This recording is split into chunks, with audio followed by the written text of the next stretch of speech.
Så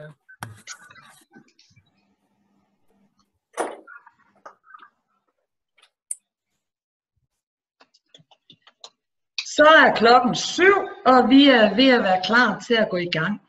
Hjertelig velkommen til jer alle sammen til aftens webinar omkring MultiBuy og MultiBuy World. Mit navn er Michela Hørdum, og det er mig, som vil afholde webinaret i aften. Først og fremmest så vil jeg sige tusind tak til jer alle sammen for den overvældende interesse, der har været for det her webinar i aften. Jeg slog det op i fredags, jeg regnede med 50-70 deltagere. Jeg gjorde plads til 100. Jeg måtte ind og opgradere mit abonnement til 200 mennesker, og som I skal se nede i bunden, så er der 200 mennesker i dag, og jeg tror faktisk også, der kunne have været plads til endnu flere, hvis det havde været muligt. Men nu har jeg valgt at gøre det, at vi optager det her webinar, jeg redigerer det, og jeg lægger det ind i gruppen, hvor vi alle sammen kan se det efterfølgende, hvis det er. Jeg vil naturligvis også lige ønske jer et rigtig godt nytår. Jeg håber, I havde en rigtig god aften, og I er kommet rigtig godt ind i det nye år. Med os i aften, der har vi faktisk direkte adgang til hovedkontoret, hvor vi til sidst får en snak direkte med firmaet. Webinaret i aften, det vil tage cirka en time. Derefter der er der mulighed for at få stillet spørgsmål og få svar. Det har vi afsat en halv time til, så forventet varighed er omkring 1,5 time. En god idé, det er måske lige at have en blog liggende, hvor I noterer eventuelle spørgsmål. Spørgsmål vil blive besvaret til sidst. Jeg har ikke mulighed for at besvare spørgsmål løbende. Der er også stor mulighed for, at jeg måske svarer det her spørgsmål i løbet af præsentationen. Som sagt, så vil spørgsmålene blive besvaret til sidst, så vent med at stille spørgsmålene i chatten til sidst, og der vil de blive besvaret direkte af mig eller af firmaet.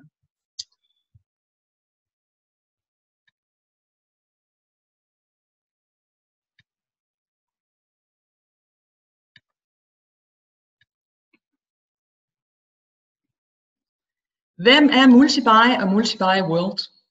MultiBuy, det er en handelsvirksomhed, der er 23 år gammel. Den har hovedsæde i Italien og blev i løbet af ganske få år rigtig veletableret på markedet dernede. Det startede som en lille familieejet virksomhed. Det er fortsat en familieejet og privatejet virksomhed. Men i løbet af årene så udviklede den sig, og de kom simpelthen frem med et loyalitetsprogram, som hedder Oyo Credits, som de er meget kendt for i dag. De har handlet med Oyo Credits i 13 år nu, og Oyo Credits, det er et pointsystem. Hvis vi forestiller os rigtig mange, de kender et Coop-kort eller et Matas-kort, og hvis man nu forestiller sig, at man går ind og køber en creme til 399 kroner i Matas, så får man også 399 point ind på det her kort. Det kan man så bruge på det, som denne her side den tilbyder, og der har de været kendt, og de er registreret som et rejsebureau med fuld licens til det. Så man kan altså gå ind og benytte sig af rigtig mange unique travel deals. Og så ikke nok med det, så vil der komme en ny platform her i 2018. Og hvor kommer den så fra?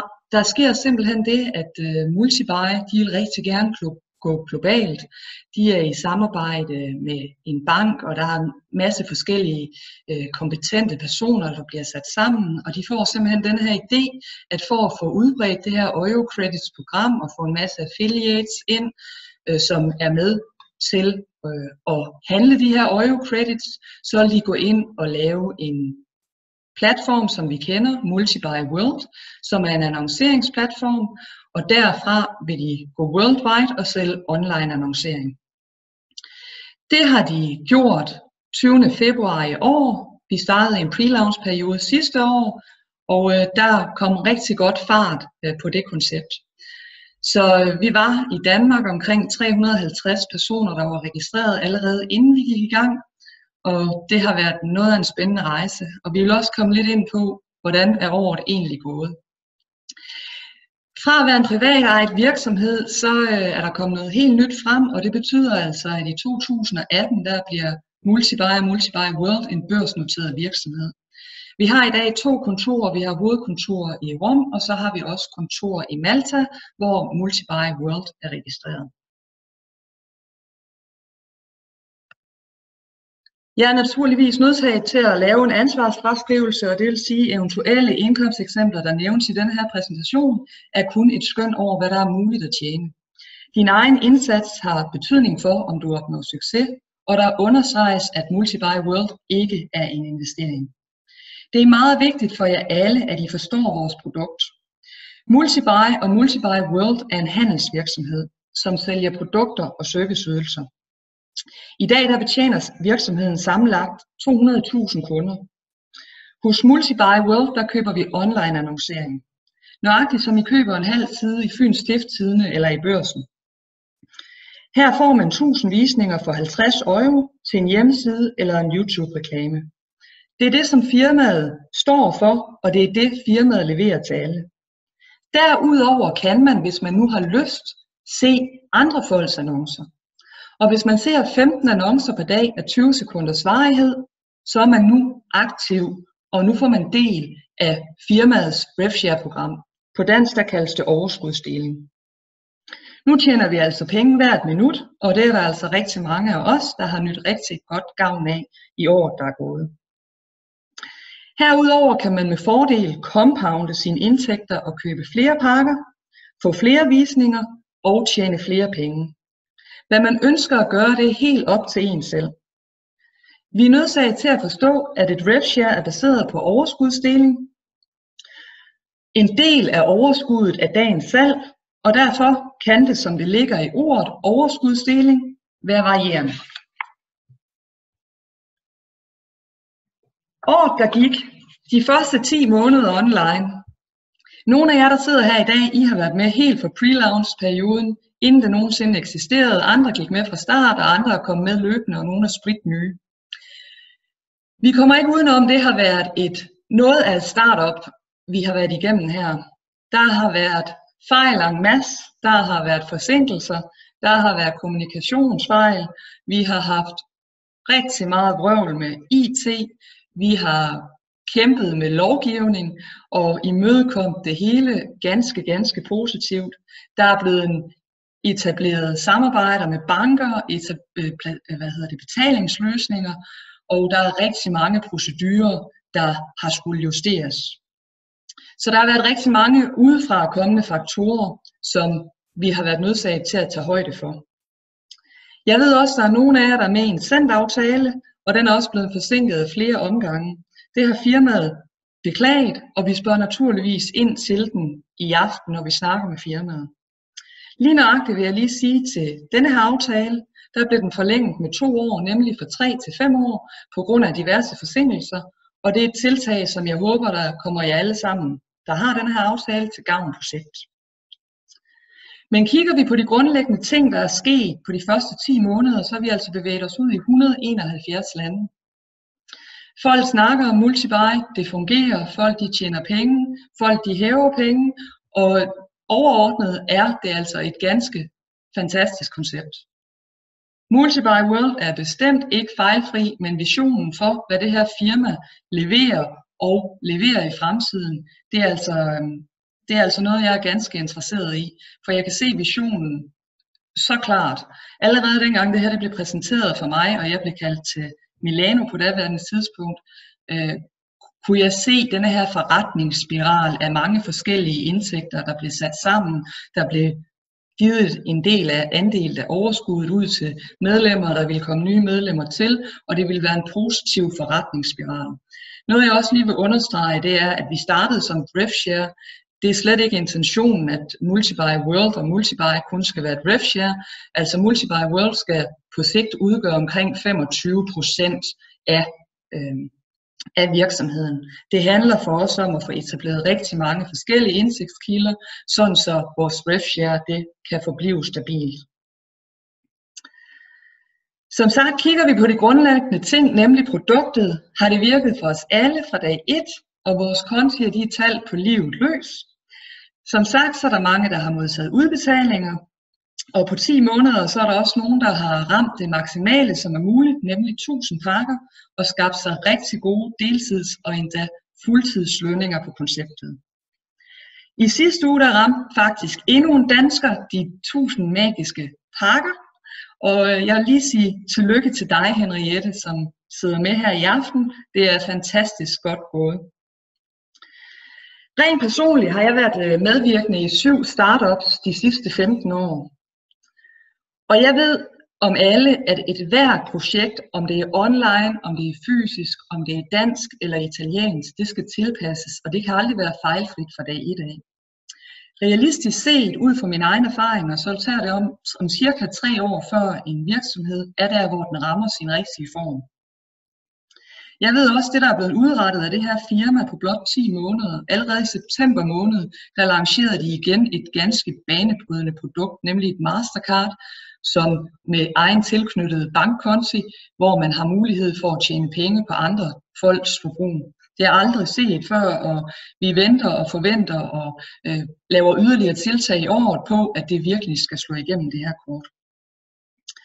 Så det er rigtig meget, de faktisk har nået på de her 10 måneder. Og der er rigtig mange folk i det her koncept, der næsten har arbejdet i døgndrift for at få tingene til at lykkes. Jeg ved, den dag vi rammer 3 år, og os, der har været med fra start, så husker vi tilbage på den gang, at vi var nogle af de første. Jeg vil fortælle lidt omkring Multibuy og Multibuy World og Multibuy's planer for 2018, og der kommer faktisk nogle ganske banebrydende nyheder. Dem fik jeg først helt klarlagt lige op til jul, så jeg har brugt en del tid på at sætte mig ind i, hvad er det nu firmaet har gang i. En ting, som jeg lige vil fortælle, det er, at lige nu der skal vi betale medlemskabet for egne penge. Fra april der vil det blive muligt at betale det med provision-kontoen igen. Det var blevet meldt ud, men det vil faktisk også være muligt at betale det fra promotion-kontoen. Det er en rigtig glædelig nyhed, fordi det var jeg frygtede jeg rent faktisk personligt, at det ikke var muligt. Så jeg er rigtig glad for, at de lægger den her mulighed ud igen. Der vil også inden længe, jeg regner med i denne her uge, faktisk komme et nyt grafisk design med forbedrede features, hvor der vil være noget bannerannonceringer for eksterne annoncører. Men det, som er planen for 2018, det er, at de Eurocredits, vi allerede er i besiddelse af, de vil simpelthen blive omdannet eller lavet på ny om til Multibuy Worlds egen cryptocurrency. Det vil tage 8-10 måneder, det kan også tage 11, 12 og 13 måneder. Derfor siger vi lige, at det bliver i slutningen af året. Det er det, som firmaet sigter mod, og det kan også godt være, at det bliver i starten af 2019. Der er rigtig, rigtig mange ting, der skal på plads, for at man kan lave sin egen cryptocurrency. Det er en banebrydende nyhed, og det er det, som jeg gerne vil belyse. Hvad betyder det egentlig for jer, der sidder og lytter med her i aften? For jeg ved, I alle sammen har Eurocredits på jeres konto. Yderligere så vil vi forstærke og forbedre Multibuy World-platformen med en øget brugervenlighed. Vi mangler nogle funktioner, det gør jeg i hvert fald, og dem arbejder de på at få på plads. Der vil komme nogle yderligere annonceringsmuligheder for eksterne annoncører, og det er blandt andet bannerannonceringer. De vil gå globalt med deres eksisterende Eurocredits-program til butikker og firmaer, og der er faktisk allerede arrangeret en salgstræning i Barcelona den 3. februar, hvor der er 50 mennesker worldwide, der kommer fra hele verden, som sagt, og bliver trænet i Eurocredits ud til forretninger. Der vil komme nogle yderligere tiltag omkring det her unikke Mastercard, som kom i september, og der vil faktisk også komme et Visa-kreditkort. Noget, som nogle af os venter på, det er selvfølgelig den her store shoppingplatform, og den vil også blive online i 2018. Så det er lige lidt omkring det, der kommer til at ske der. For at komme tilbage til nyheden med cryptocurrency, så vil jeg simpelthen begynde at fortælle jer en lille smule om det. Og I skal være klar over, at jeg er rigtig glad for, at I ikke skriver ned i chatten, sådan så jeg lige har et fint overblik over det her. Hvad er en cryptocurrency? Jeg vil i denne her lave en basic gennemgang for begyndere. Jeg vil fortælle om, hvordan fungerer det, og hvad betyder det egentlig for dig. Jeg vil gøre alt for at fortælle det her nede på et niveau, sådan så alle, der sidder og lytter med her, får ideen om, hvad er det, vi har med at gøre. I skal være klar over, det er første gang, jeg fortæller om cryptocurrency ud til rigtig mange mennesker. Så derfor vil jeg tage udgangspunkt i mine egne erfaringer og vise jer, hvad cryptocurrency har gjort for mig bare på et halvt år. Samtidig så sidder der måske nogen, der ved væsentligt mere om cryptocurrency end mig, men vi behøver ikke vide så meget for at finde ud af, hvor fantastisk det her det egentlig er for os med vores Euro Credits. For at give jer lidt grundlæggende viden, så har mange sikkert hørt om Bitcoin, og de sidste måneders aktivitet på Bitcoin, det er ikke gået ubemærket hen. Der er faktisk nogen, der har tjent rigtig mange penge, og nogen, der har tjent endnu flere penge, og der er også dukket rigtig mange millionærer op i Bitcoins verden. Men hvad er en Bitcoin egentlig? Bitcoin, det er en digital valuta. I kan sammenligne den med en almindelig dansk 1 krone, bare inde på computeren. Bitcoin, det var den første velfungerende valuta, der kom frem. Den blev opfundet tilbage i 2008, og den kom på markedet i 2009. For at en coin den skal være noget værd, så skal der være et vis antal, sådan så udbyder efterspørgsel, så der eventuelt kan komme noget kursstigning.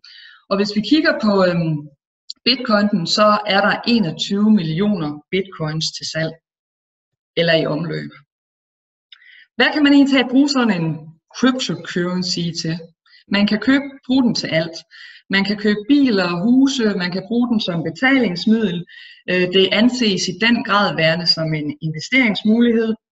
Det, der er unikt ved cryptocurrencies, det er, at de er decentraliserede. Og det vil sige, at der ikke er nogen banker eller stater, der kan kontrollere Bitcoin. Med Bitcoin så kan man sende penge direkte fra en person til en anden, uden en bank eller en tredje part. Jeg skal nok vise jer, hvordan det her det fungerer i rent lavpraktisk lige om lidt, fordi der får I lov til at se min konto. Hvor har man så sådan en online valuta henne? Jamen nøjagtigt ligesom I har en punkt, hvor I har et rum til mønter, så forestiller I bare, nu har I en punkt inde på nettet, og dem findes der mange forskellige af, og den har en adresse, ligesom I har en adresse til jeres hus, og så kan man sende penge til den punkt, og man kan flytte penge fra den punkt. Så man har altså brug for en Bitcoin wallet, hedder det. Der findes mange forskellige punkter på nettet, og der er mange af dem, der har nogle fordele, og nogle de har nogle ulemper. Man kan hurtigt og nemt overføre med bitcoins, og en bitcoin den er ret bekostelig, for i dag der koster den det gjorde den i hvert fald for 2 timer siden, der kostede den 93.000 kroner.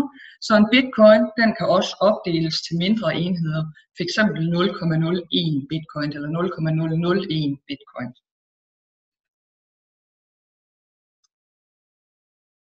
Der findes rigtig mange cryptocurrencies, og der er faktisk omkring 1300 forskellige cryptocurrencies på markedet. Nogle bliver til noget, nogle bliver ikke til noget. Nogle bliver til noget godt, andre gør ikke. Det er meget, meget vigtigt at forstå, hvis man går ind i cryptocurrencies, at de har meget store udsving.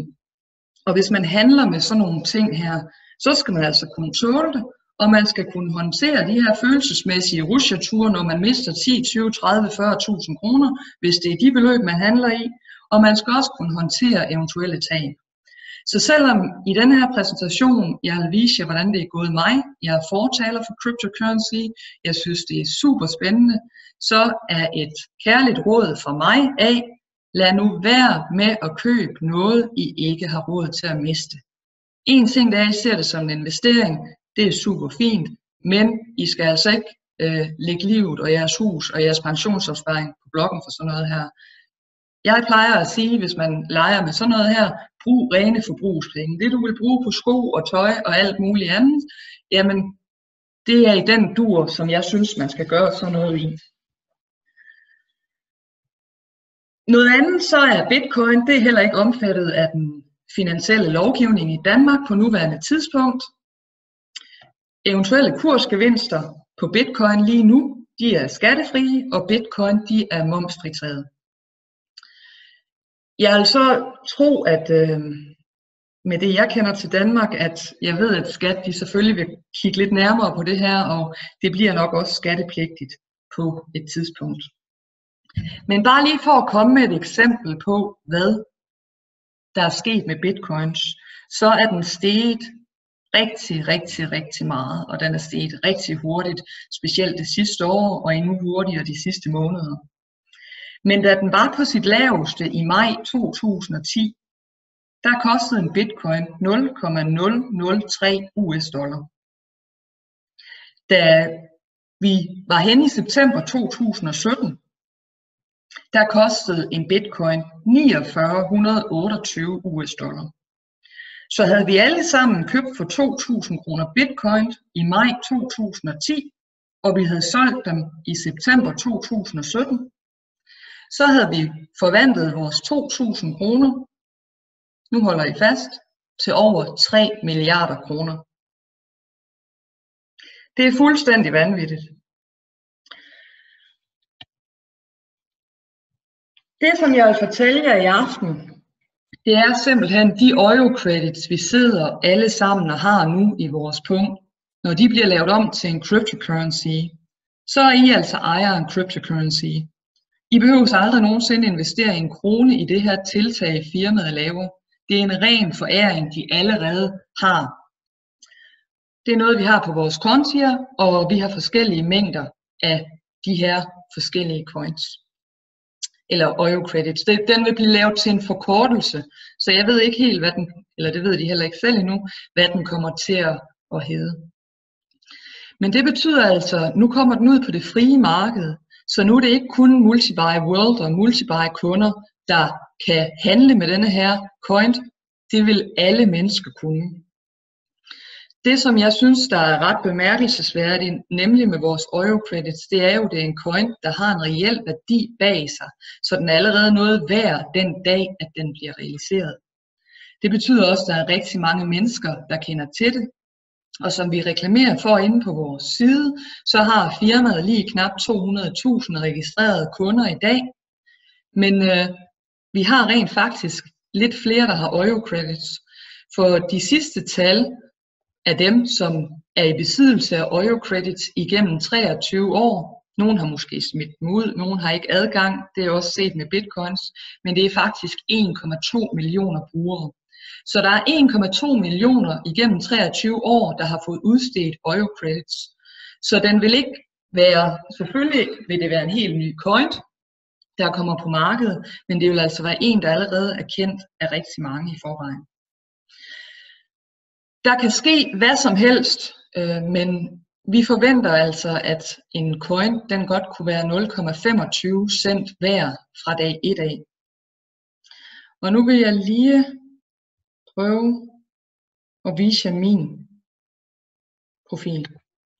Hvis I går ind på wonderlandcard.eu, vores side hedder faktisk multibuy.cloud. Det er hovedsiden.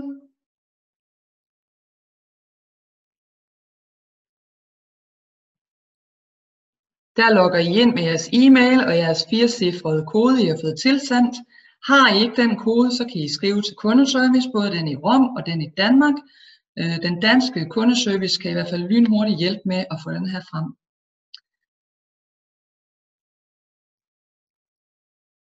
Så går vi ind og kigger. Det er min konto. Jeg har måske lidt mange EuroCredits, men jeg ved i hvert fald i gennemsnit, der har de fleste af dem, der sidder med her i aften, måske 2.000 EuroCredits. Jeg tænkte bare, hold da op, der skal godt nok shoppes meget for at komme de der point i bund. Og det var jo fint nok, det er ikke det, jeg har lagt fokus på. Jeg har hele tiden lagt fokus på RevShare-programmet, og så tænker jeg, når den her shopping-platform engang kommer, så ser vi, hvad det er for noget, og så tager vi den derfra. Så jeg har aldrig set en reel værdi i det her, før det rent faktisk gik op for mig omkring den 23. december. Her der kan I se min profil. Jeg har 67.452 EuroCredits stående lige nu. Jeg ved godt, jeg måske har lidt flere end de fleste, men nu er det lige det her, vi tager udgangspunkt i, og så kommer jeg lige med et lidt mere jordnært eksempel bagefter. Lad os sige, det bliver 0,25 cent hver gange 7,4 kroner. Så vil det sige, bliver den realiseret til 0,25 cent, og jeg vælger at sælge den, jeg ikke har brugt nogen af den, så kan jeg altså sælge den ud på frit marked til omkring 125.000 kroner. Det er ren merværdi, og det synes jeg jo egentlig er ganske fantastisk. Hvis det nu eventuelt bliver en 124.000, så er vi bare lige her. Hvis det nu bliver en euro værd, så ganger vi den med 4, så vil det altså sige, at det bliver ren værdi på omkring 500.000 kroner, hvis den bare kommer op i 1 euro. Lad os sige, at den kommer op i 5 euro. Så er vi allerede oppe i et fuldstændig vanvittigt beløb, altså 2,5 millioner kroner, jeg får foræret af Multibuy World ved at gøre absolut ingenting andet end at sælge den her coin, når den er 5 euro. Som sagt, det er ikke sikkert, at den kommer derop, men det er der meget stor mulighed for. Man kunne også sige, at hvis den kommer op i 10 euro, så er det altså rigtig mange penge, vi snakker om. For at tage et lidt mere jordnært eksempel, så ved jeg, at de fleste i hvert fald har 2.000 euro credits stående. Og hvis den bliver realiseret til 0,25, så er det altså 500 euro i ren foræring til jer, hvis I går ud og sælger den. Hvis den kommer op i 1 euro, jamen så er det 2.000 euro, I kan hæve og sælge den til. Og hvis den kommer op i 5 euro, så er det altså 10.000 euro, der lige pludselig ligger inde på jeres konto. Så det er jo en fuldstændig ekstra værdi, og jeg er meget, meget glad for det her tiltag, fordi jeg ved også, at mange af os, vi har følt, at de har taget fra os. Så på en eller anden måde, så kunne de også godt have lavet en coin, og nu vil de så bede os om at gå ud og, hvis vi vil være del af den, og igen købe et eller andet af dem. Det gør de ikke. De giver den simpelthen en ekstra værdi til alle os, som er i besiddelsen af den nu. For en coin kan blive noget værd, så er der også nødsaget til at være en begrænset mængde, og det betyder også, at fra den 27. december, der får vi ikke flere euro credits på genkøb. Vi spørger firmaet lidt senere, og jeg ved, at indtil den 15. januar, der får man 100%, hvis man køber over 12 pakker af nye penge. Jeg ved, at man får 50%, hvis man køber under. Og jeg ved ikke, om der er muligt, hvad man får efter 15. januar. Det spørger vi firmaet om. Men jeg vil prøve at vise jer en lille smule omkring min profil. Det her det er min punkt. Jeg har valgt en, der hedder Coinbase. Og der skete det, at nu havde jeg hørt rigtig meget omkring det her Bitcoin. Jeg havde valgt, at det var ikke lige noget, jeg gjorde noget i. Men så alligevel så tænkte jeg, i august måned, der holdt jeg lidt sommerferie, og det betød, at jeg holdt lidt fri, og det betød, at jeg kom til at kede mig en lille smule. Jeg arbejder altid i døgndrift, så jeg tænkte, ved I hvad, nu køber jeg for 15.000 kroner bitcoins. Og det gjorde jeg så, og jeg tænkte, når er de væk, så er de væk, og er de ikke væk, så er de ikke væk. Og så bestemte jeg mig for, at jeg ville lade dem stå til 2023, og så ville jeg kigge på det der. Og så glemte jeg rent faktisk alt om de her bitcoins indtil for cirka 2 måneder siden. Nu er det jo ikke så lang tid siden. Men jeg gav 15.000 kroner for de her coins. Og i dag, hvis jeg ønsker at sælge dem, 84 plus 13, det er 90, det er 97.000 kroner. Jeg kan sælge det her for i dag, hvis jeg tænker, nu gider jeg ikke det mere. Hvis vi tager 97.000 kroner, og jeg gav 15.000 kroner for det, så har jeg tjent 82.000 kroner i bitcoins siden august måned. August, september, oktober, november, december, det er på 5 måneder. Jeg har ikke brugt 5 minutter på det her, vil jeg så lige sige. Men det er omkring 16.500 kroner. Den var faktisk oppe, hvis I køber en coin i dag, nu er det altså en rigtig dyr coin det her, og hvis vi sammenligner det med det, som vi regner med, vores kommer ud til på 0,25 cent, det er vist, et helt andet størrelsesbeløb. Den er i dag på 92.000 kroner, og hvis I prøver at kigge hernede, så har I kunnet følge lidt med. Hvis jeg havde købt den i januar sidste år, så havde jeg skulle give 5600 kroner for den, og så kan I simpelthen se, hvordan den stiger. Den har været oppe i 121.000, og den koster så kun 92.000 i dag. Den fik lige et dyk her i julen. Men jeg vil prøve at vise jer, jeg kom med eksemplet før med den her coins, der var steget fra 0,10 cent op til 50 euro på 2 måneder eller 2,5 måneder. Der vil jeg prøve at vise jer denne her. Jeg blev også anbefalet at købe denne her. Den hedder Ethereum, og den bliver anbefalet at købe af en, der lever af cryptocurrency i bedste velgående nede i Serbien. Og han sagde til mig i januar sidste måned, Michela, gå ind og køb lige så mange du overhovedet kan af denne her, og de kostede 10 euro.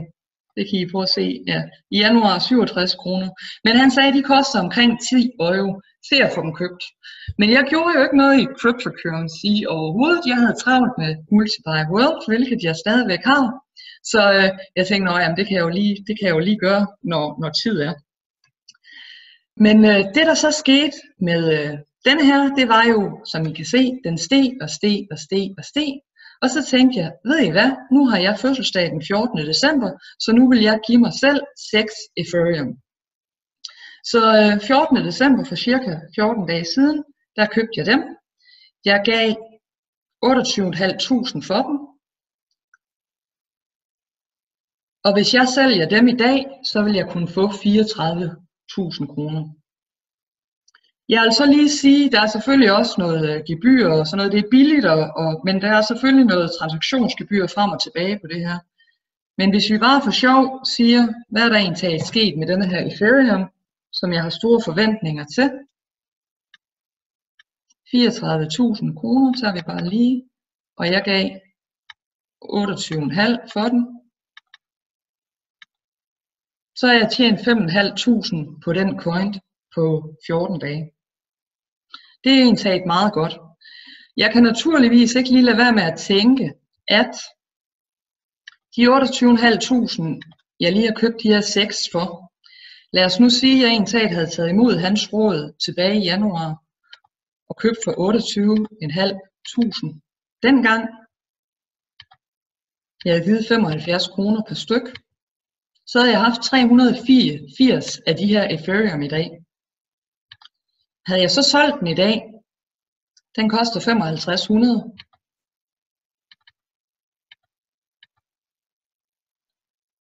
Så ville jeg have tjent det der, og så selvfølgelig lige minus de 28.000. Så prøv at spørge mig, om min kammerat, han siger til mig, hvad sagde jeg, du skulle have gjort, som jeg havde sagt. Men sådan er det jo. Men nu tror jeg jo så rigtig meget på denne her coin, der kommer frem igennem Multiply World. Og som sagt, det her det er spændende, det er en verden for sig selv. Og I kan prøve at gå ind på noget, der hedder cryptocompare.com, og der kan I under coins se alle de forskellige coins. Det er jo ligesom en aktie, der kører op og ned, og ja, der kan handles 365 dage i året, 24/7. Jeg har ingen anelse om, hvad det her, altså alle de her forskellige, de er. Og som sagt, går I i gang med sådan noget her, så pas lige på, hvad det er, I har gang med. I må ikke gå ud og putte penge I ikke har råd til at miste. Altså hvis I leger med det, så leg med det i småbeløbsstørrelsen. Det er det, jeg har gjort. Det var en fødselsdagsgave til mig selv, og ja, den bitcoins der, det var også bare for sjov. Så det var bare lige en lille reminder omkring det. Nu skal vi lige prøve at se her. Vi går tilbage til den der. Så jeg håber, I forstår jeres Eurocredit, som I har inde på jeres konto, den får en ny værdi i slutningen af 18, måske i starten af 19. Og jeg håber, at denne her Eurocredit, den får rigtig, rigtig god vind under vingerne ude på det åbne marked.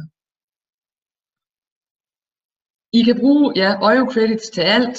I kan bruge det på shoppingplatformen, der kommer i 2018. I kan købe rejser, det vi har nu. Der er netop kommet en app, den har jeg lige siddet og kigget lidt på i dag. Den virker ikke på iPhone, det skulle den gøre meget snart. Der kan man se de nye Eurocredits tilbud, og der er kommet nye deals og rejser ind. Og så naturligvis, så kan I jo selvfølgelig bruge den som en investeringsmulighed. I skal huske, en coin den vil altid være baseret på udbud og efterspørgsel. Så hvad der kommer til at ske med den, det er der altså ingen, der kan spå andet end, at jeg tror, den får rigtig god luft under vingerne. Måske at Philip fra hovedkontoret, han kan komme lidt nærmere ind på det. Det var faktisk alt, hvad jeg ville gennemgå her, og nu vil jeg lige få Philip med. Philip?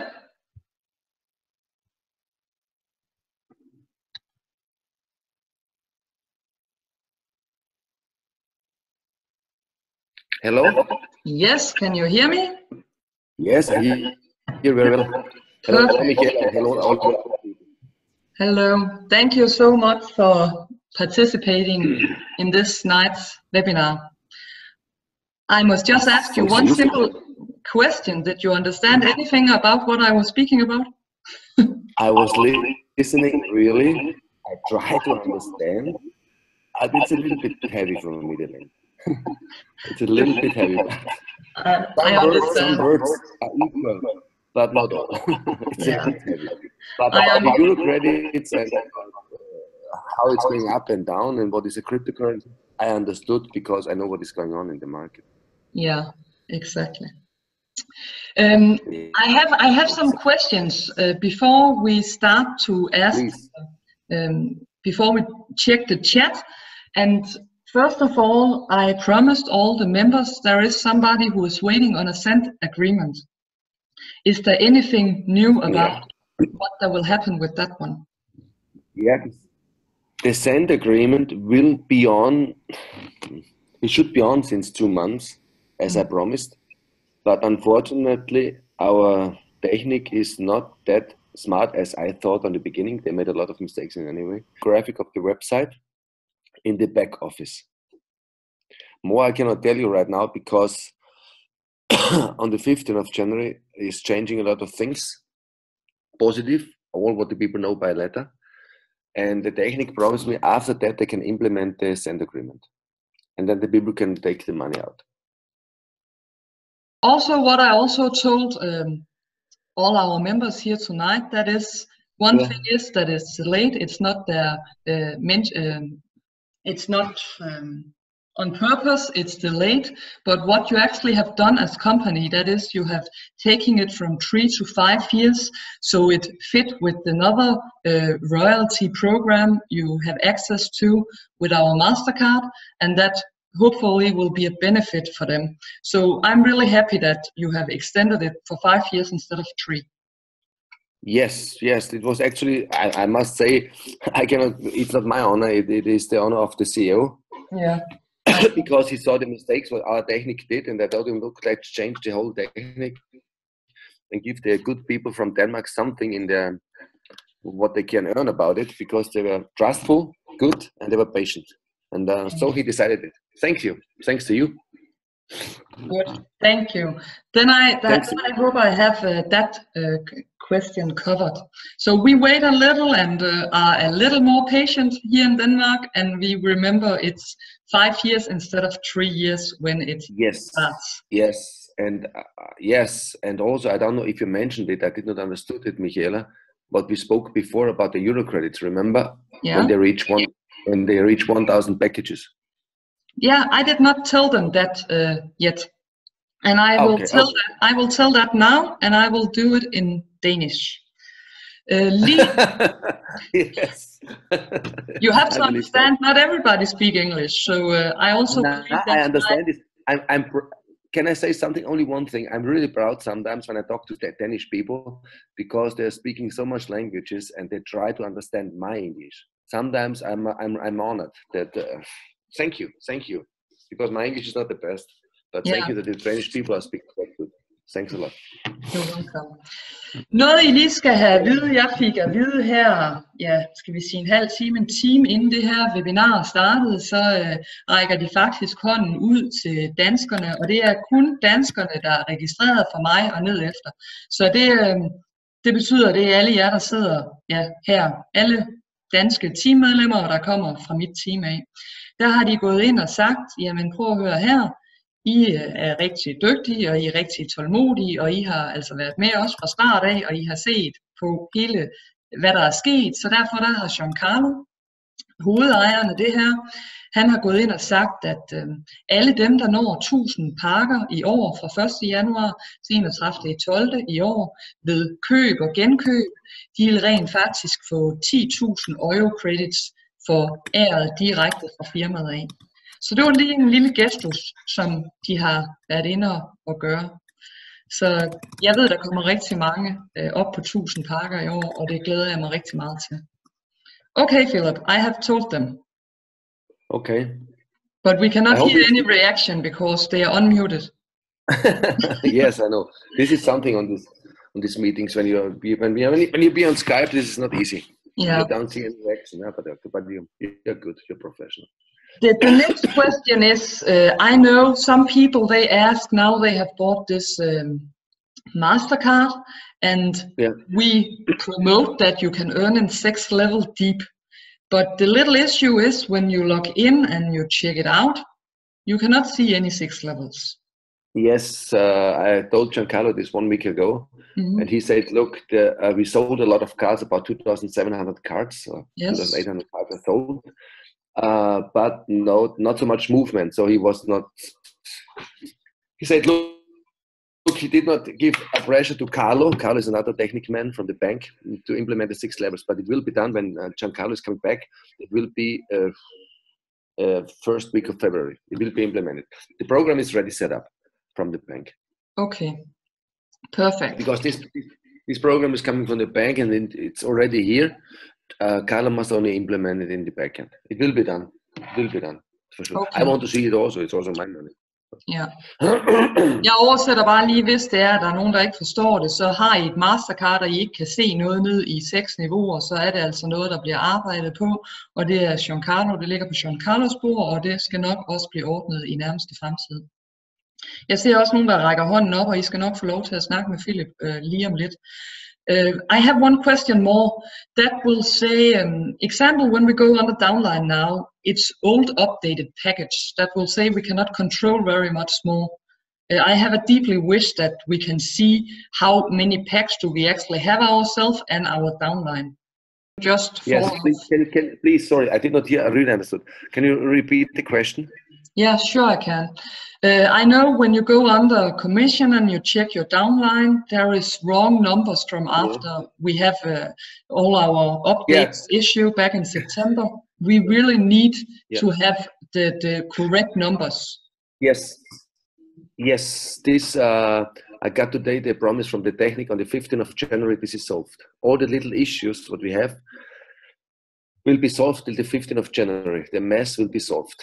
Everything, so that you see behind in the backend really how much package you have, and also what will be new. You see from the first and the second of in your downline the email address and the names and everything in the backend.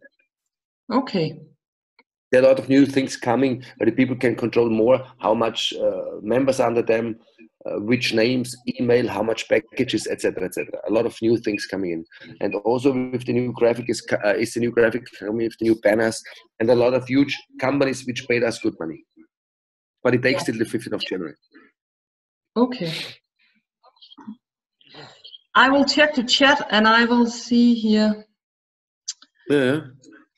Now we are speaking about this Euro credits where we are telling or hoping that it will be 0.25 into start. Yes. There I have a question, is that 25 cents or 0.25 euro? The Euro no, it's 25 cents. 25 cents. Yeah. It will be 25. I mean, I have the talk with the bank on the 15th of January at 6 o'clock p.m. because they're arriving from the States. And today I was also at the bank because they're huge, whatever. But I did not talk to the bosses. I talked to somebody else, and he said, "Look, you proved us that you are selling Euro credit since 12 years, and we know that you're selling this. So there are a lot of cryptocurrencies outside which have no potential behind, but they reached from the start, as from the official launch till on the stock exchange, they reached from 0 till 50 euro in 1 or 2 months. Yeah. Our goal is to start with 25 cents and to reach 50 and 100 euro or dollar. And that the bank told us today can easily be done. And you can ask everybody, with our background, can be done. It depends only that we give to the Euro credits a value, and that we will do when the people starting to use the Euro credits. I mean, when we bring more hotels in, etc., etc. And that is easy for us because we're a travel agency. So yes. Okay, great. Then I start with some questions. We have a question here from a downline. What is the rev share a part of? Is it only the PR package, or is it also other products from Multi-Buy and Multi-Buy World? Yeah, no. Yes, it's also other products from the company, a lot, not PR packages, not, otherwise we would not be approved for a legal opinion. Yeah. Our company is mainly the business of Multi-Buy is travels. I know for some people it does not look like that, but in Italy we have around 200,000 customers. Official on the site, you can see it, 196,000, whatever Giancarlo tells me. And in let me say every summer from April till September, October, we are achieving in our villages, in our hotels, etc., about 1 million customers in total. So our big business is the travel agency, and from there we get the money to increase the revenue share first. Second, we get the money from companies which paying us some amounts, and third, what you will see, we're getting in the future some money from Google, where you can see the banners, and that will increase the revenue share. Okay. Yeah. Then we have the next question. What is the reason till downline commission is suddenly half? Because, yeah, it was not really our idea. I'm happy that we have it only to the half. The bank wanted to cut it more. The reason is the Euro credits. The bank, we did not, first of all, the bank called us, they approached us. They want that we are opening our Euro credits for cryptocurrency. They are looking to a big deal. They are saying millions of millions, hundreds of millions euro for themselves. In order to do that, so we needed to show them everything.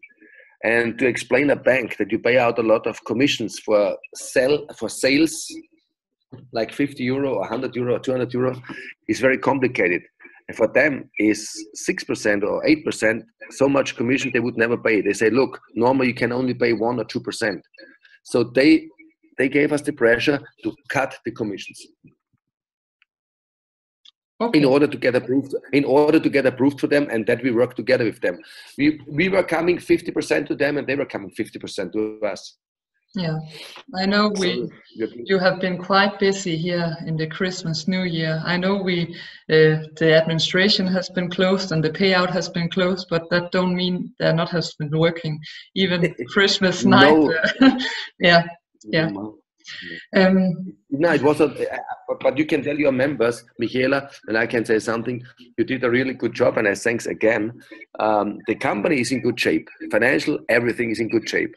What the people should do, they should use this chance. I don't know if you told them, but you can tell them by myself in Danish. What Giancarlo offered with them Euro credits. Yes. And the chance for the 880 whatever. Yeah, I will tell that. Okay. Yeah. Det kan jeg godt lige fortælle nu. Jeg har det sådan lidt rent personligt. Det er noget, som firmaet tilbyder. Om det er noget, der er interessant for jer eller ikke, det er helt op til jer selv. Men ønsker I at få flere Euro credits, så er det muligt for 880 personer. Hvis man går ind og køber over 12 PR-pakker, så får man 100% Euro credits, altså PR-pakker og Euro credits, indtil den 15. januar. Hvis man køber under 12 PR-pakker, får man 50% Euro credits retur, plus PR-pakker. Jeg synes ikke, det var helt vildt fantastisk, for jeg synes sådan måske lidt, de havde taget fra os, og hvis man nu også fik fornemmelsen af, at nu ville de til at sælge noget igen, så er jeg jo altså dansk. Så på jeres vegne, der synes jeg, at det gik vi bare sådan stille og roligt med. Noget andet, man kan gøre for at få, hvis man er ligeglad med at få flere PR-pakker lige nu, så kan man rent faktisk, hvis man er interesseret i de her Euro credits, så kan man gå ind, og det skal jeg nok smide ind i gruppen bagefter. Der kan man gå ind og købe rene Euro credits til 10%, så altså skal vi se her, jeg har lige fået den. Hvis man køber 10.000 Euro credits, så vil det koste 1.000 euro, hvis man køber mindre, og der skal man så Så 10% af en Euro Credits kan man gå ind og købe rene Euro Credits til. Man kan naturligvis også vente til den bliver realiseret. I behøves aldrig nogensinde købe noget af denne her, men man kan selvfølgelig også vente til den bliver realiseret, og så derfra gå ind og købe den til denne her markedskurs. Det er helt op til jer. Men det skal I bare lige være klar over. Over 12 pakker, så er det 100% Euro Credits indtil 15. januar. Jeg vil lige spørge ham om der måske er noget Euro Credits til efter 15. januar, også for nye medlemmer. Philip, can you hear me again? Yes, Senorita. Yes. Perfect. Yes. Do we know anything about after the 15th of January? Will we receive any Euro credits for new sale? Yes, people will receive, but again, in order to increase the value of the Euro credits, we must decrease to give out Euro credits that easy. Because in the future, if people earn really a lot of money on the stock exchange official, so it will be, I guess right now, because the bank needs to tell me, no, I can only guess. I will deal with the bank between 10 or 20%. Okay. That is my goal, to deal with them. Yeah. Okay, but Michaela, your people must understand, when we're going on the stock exchange, then everything is highly official, so everybody can see everything, every minute, every second. Yes. I know that is what I have shown them. Okay, that's great, and I love it. You can make really money, and I'm happy to give the people from that trust what they gave to us. I cannot give feelings back, but we can give a lot of money back to the people, and that should make them also happy, I hope. I believe my members will be really happy for that. It will be done. I can tell you, it will be done. I know. I'm completely excited about what the company have done here in the end of the year with this movement. I'm happy for that. I'm happy for that for the company and especially for my members. No, it's great. Yeah. We come to next question. When can we see the PAT's real value or time value? That will say a graphic where we can see what is rev share, what is commission, and when is it gone, this package? That's a tough question. Can you give me the chance and let me tell you that tomorrow, because I want to ask the technique if they have this implemented right now with the update on the 15th of January or not. But I spoke with them, it should be done on the 15th of January also, but let me ask them, can I? Yeah, I can ask them tomorrow. I must say I don't believe this is fixed until the 15th of January. I have a time frame in the first quarter of 2018, but before you can make it, you better it is. We really need that function. Yes, I mean, Michaela, two things must be understandable right now. We are not happy about our technique team, what did Multibuy World and what, but now they're trying to make it better and make it up to us. But secondly, for the cryptocurrency, please tell your members, this is not our technique team what is doing everything. So this is the technique team from the stock exchange. Yeah. So they know exactly. So this is quite different, okay? Ja, det jeg lige vil fortælle, det er det, som der kommer til at lave hele denne her, cryptocurrency platform og alt det vi skal have gang i her, det er en helt ny tekniker, som sidder udelukkende og arbejder med platform som det her til dagligt, som der bliver sagt.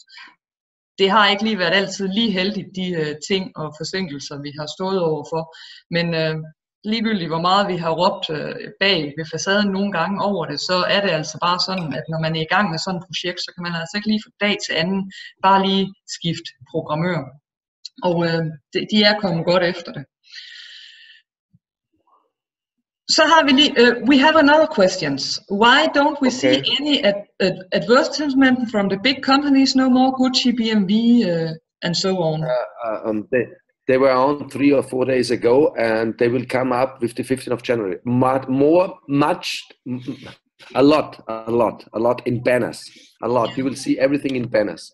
And not only on the front page, not only on the advertisement, you see it also in the back end, because we get paid for it. Okay, great. We have one question more here. I can answer that. The question is how many members Multibuy will get to. No, that's not the question. I read it wrong. You can answer this. How many members are there in Multibuy in which we will get 2 cents from? how many?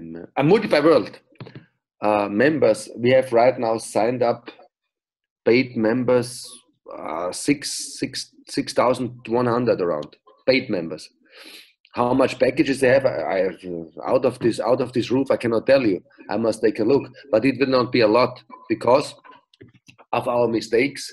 A lot of people did not join. Now they are coming more and more. They're visiting me in my office. They're visiting me private.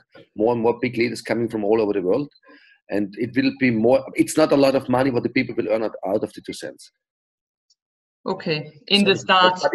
But Michaela, as we spoke, it will be a lot. It will be a lot because with these Euro credits, what we gave to the people, right now with the Euro credits, I never expected. It is out of the cloud was coming. I never expected. Imagine if you have 2,000 Euro credits and we reach $50. I mean, that's a lot of money what you get. Can you imagine how much money there is? How much is it? Yes, but I'm Danish, so I'm also satisfied with €1 or €5. I'm also. I mean, when I see yes, but this is not a goal from the bank. This is not even we are behind, Michaela. I know. But again, I'm from Denmark. You used to big, arm movement, and I'm a little more. Let's be realistic. What can we do about this? But I hope you're right. Don't worry about that. I'm ready for this. It's going to stock exchange will show it. Yeah. Yeah. And Michaela, please tell your members, these are not all our ideas. These are coming, not even ideas. This is what a bank is telling you when you work with them together. They have specialists for that, They tell you, look, you must do this, and that. And we follow up in order to make everybody happy. Yes, I understand. Det som jeg skal fortælle jer, hvis jeg ikke lige forstår det engelske han kommer med, så er det simpelthen, det er ikke kun firmaets idéer, men det er altså også noget simpelthen banken kommer med, hvor de arbejder sammen omkring de her unikke løsninger. We have the next question. When can we choose which areas we would like to have our advertising shown in? With the new advertisement, what is coming up? This is already programmed. This should be on the new graphic. So you mean you can choose the products, you can choose the city and the country. Yeah, example, if we only want to have shown our advertisement in Denmark, then it will be possible. Then you click on country, city, Denmark, boom. Okay. And it's only shown there. Great. That's it's already programmed. Yeah. Okay. I have a next question from Christopher. Everything this with education, the first in Barcelona, to have extra companies with us on Euro credits, what meaning does it have for us as members, and how can we earn on that? First, how you can earn on. Yeah. First, how you can earn on this that you hear on the 3rd of February. Second, what is the meaning for us? The more companies we bring on board, and the companies like the Euro credits, the more value will have the Euro credit in the future. The more everybody will earn on the stock exchange. Yeah, exactly. That is the beauty of our business, ladies and gentlemen. The Euro credits have a value. You see, Michaela showed you a lot of cryptocurrencies, also examples with what I saw under Bitcoin.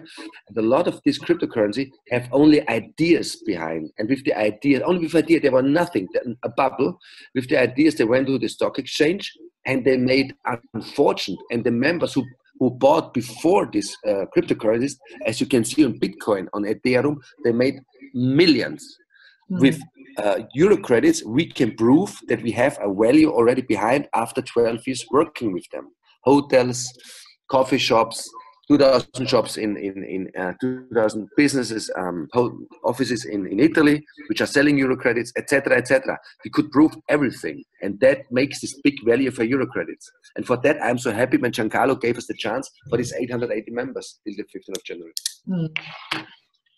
Christoffer, bare lige for at jeg er sikker på, at du forstår det her spørgsmål, så er det træning, der kommer dernede, så er det jo selvfølgelig nogle nye sælgere, der kommer ombord i hele verden, som kommer ud til de her forretninger, hvis det er noget, de har lyst til. De bliver kommissionsansat af virksomheden, og i form af, at der bliver indgået danske aftaler, med Eurocredits, jamen så vil der altså være for os medlemmer nogle butikker at handle i, og så samtidig så vil det skabe en mere værdi, som stabiliserer RevShare. Så det er ikke noget, I som medlemmer får noget fortjeneste ud af, enten I får det ud af det, at vi selvfølgelig har nogle forskellige steder at handle med vores Eurocredits, og eventuelt så kommer der nogle nye annoncører ombord, og også kommer de måske ind som affiliates på vores shoppingplatform. Så jeg håber, det besvarer spørgsmålet. Then we have the next question. The provision is continue in the future changing? Yes, the commission stays. The commission stays like it is, because that I told to the bank also.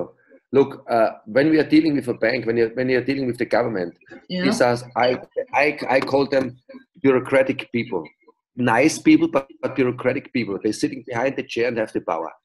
But also, I told them, if we change, then it's only one change and nothing else. We come 50% in due, so the commission stays. Yes. Yes, Senorina. Okay, but what there is asked, that is our RevShare. That will go up and down like a RevShare. Now it's 0.33, 35. Now it's 35 cents. Now it's 35 cents.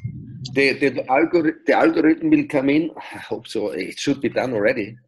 And the question is, how is this organized, and how will it for the members be logic to see? Because example, me, I have no idea what I have in RevShare every day, because I have a little commission running in on my profile. So yeah. Yes. There's no algorithm. You need to be a good techniker to see this.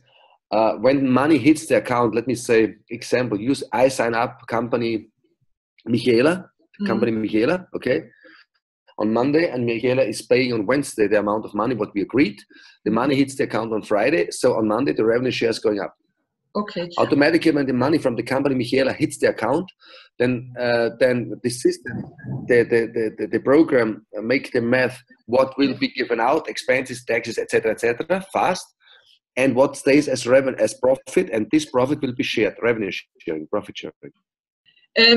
On our Wonderland card example, the one who has bought the gold packets, then there is already money on, but are they on the card, or shall we transfer them to eMoney Bank?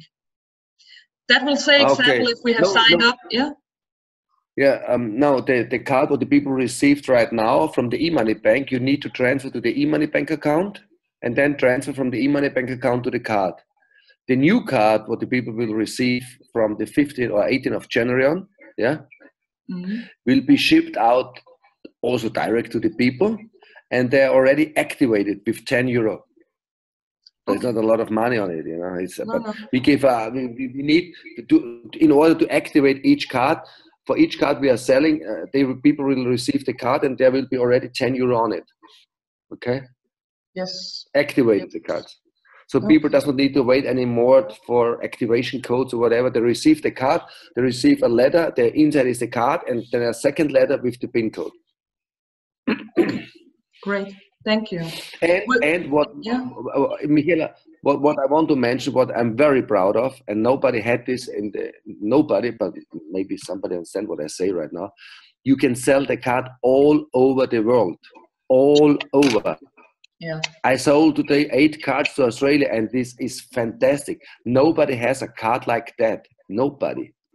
Believe me, ladies and gentlemen, I know what I'm talking. But okay. Yes, it is a great card, but we'll get into it. Don't worry. We